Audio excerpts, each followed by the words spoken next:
Hey there, Kevin Zogsword here. Whatever genre of music you're into, I've got something that's going to seriously level up your playing. Today I'm breaking down 5 essential things you need to practice every day to really get the most of your guitar sessions. So here's the deal, a lot of guitarists get stuck learning riffs or tabs without really understanding the mechanics behind the music. You've got the passion, but you're missing the crucial building blocks that bring it all together. By covering these 5 areas every day, you'll fast track your progress and see improvements way faster and no more spinning your wheels, so to speak. First up, we've got technique exercises. Now I get it, this might not sound as exciting as shredding solos, but it's a game changer. Ever had your hand cramp up mid-solo? Or you just feel like your fingers won't stretch across the frets the way you need them to? That used to happen to me until I made technique exercises a part of my daily routine. One of my go-to exercises is called the quasi-chromatic scale. It's simple but super effective. You place your first finger on the first fret, your second finger on the second fret, your third finger on the third fret, and your fourth finger on the fourth fret. And you do down-up picking with that. Let me demonstrate that. And then you simply go to the next string, the 5th string, and do the same thing. Then go to the 4th string, the 3rd string, 2nd and 1st, all the way across.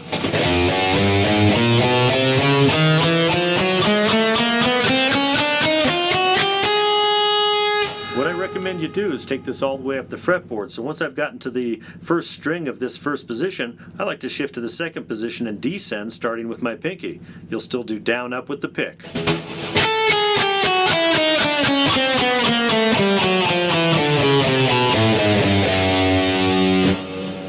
Then you can go to the 3rd fret and start again ascending with your first finger.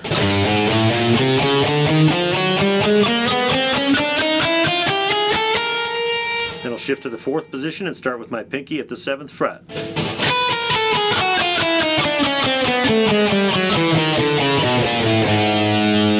You get the idea. I would then start ascending at the 5th fret and continue on all the way up the neck.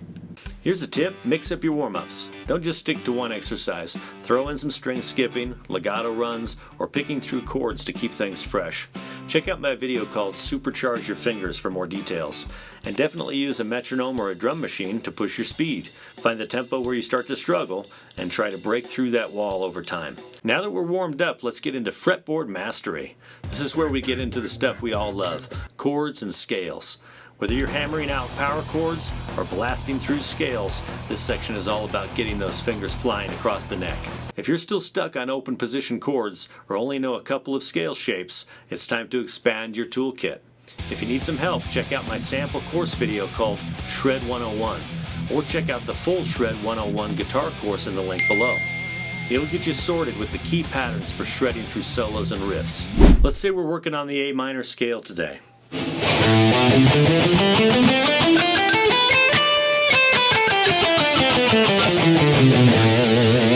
Don't just play it in one spot. Try running it up and down individual strings.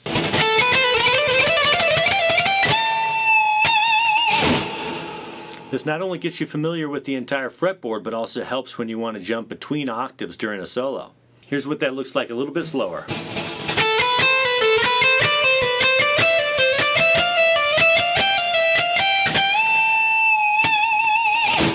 Time for something most guitarists, especially metalheads, tend to skip: ear training and phrasing. This is where you really develop your own style.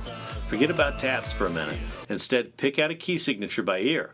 This skill is priceless because it allows you to get under the hood of the music. You're not just memorizing the shapes, you're learning how to feel the music. Take a riff from one of your favorite metal bands, maybe something like Iron Maiden.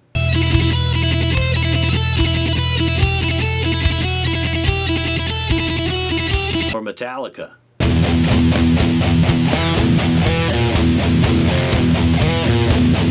And try to improvise a solo over it without tabs or YouTube tutorials. It'll be slow at first, but trust me, you'll start to recognize patterns and your ability to create your own riffs will skyrocket. Next up, song study. This is huge, especially for those of us who get stuck learning just parts of songs, which, if you've seen my shorts feed, you already know it's become my thing lately. Playing that killer riff from Megadeth.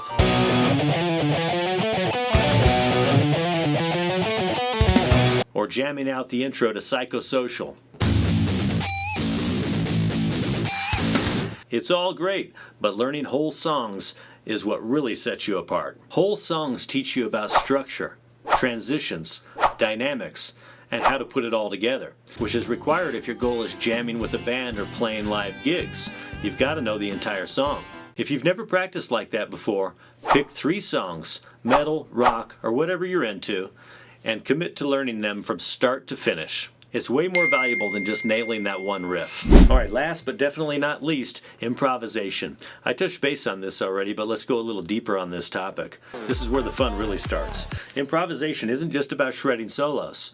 Though yeah, it's a big part of it. It's also about rhythm guitar though too. Metal and rock are full of syncopated rhythms and unique chord voicings that can change a whole song's feel, right? So here's what I recommend. Find a backing track in a key you're comfortable with. A minor or E minor are great places to start. Check out my backing track video called Pop Rock Backing Track in E minor. It's at 140 BPM. And start experimenting. Come up with a simple phrase and build on it.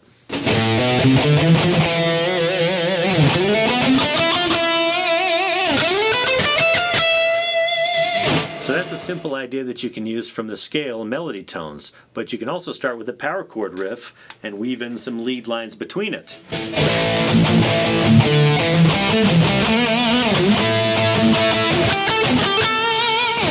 Here's my trick. Before diving into an improv session, pick a couple of target notes from the scale you're using. This gives your solo a sense of direction and keeps you from noodling aimlessly. Play around with how you get to those notes though. Bend into them, slide, use some vibrato. And you'll start sounding like you and not just someone copying another player. Now let me give you an example. If we were going to jam over the E minor backing track, we're going to want to know the E minor scale for starters. And that's going to be at the 12th fret of the 6th string, and we'll just run the minor scale shape through there.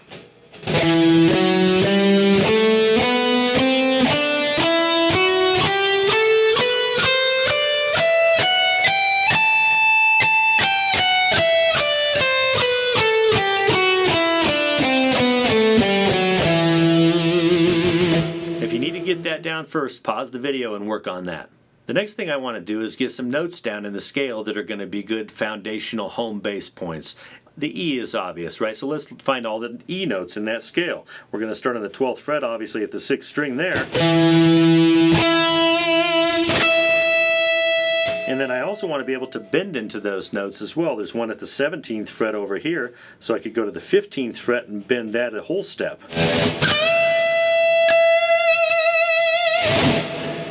Next up, let's find some G notes. So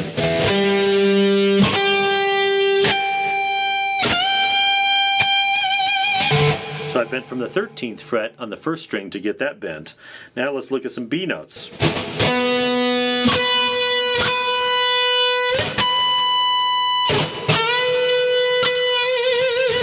That was at the 14th fret of the 3rd string for the bend there. Now let me give you an example of how I might improvise over the E minor backing track.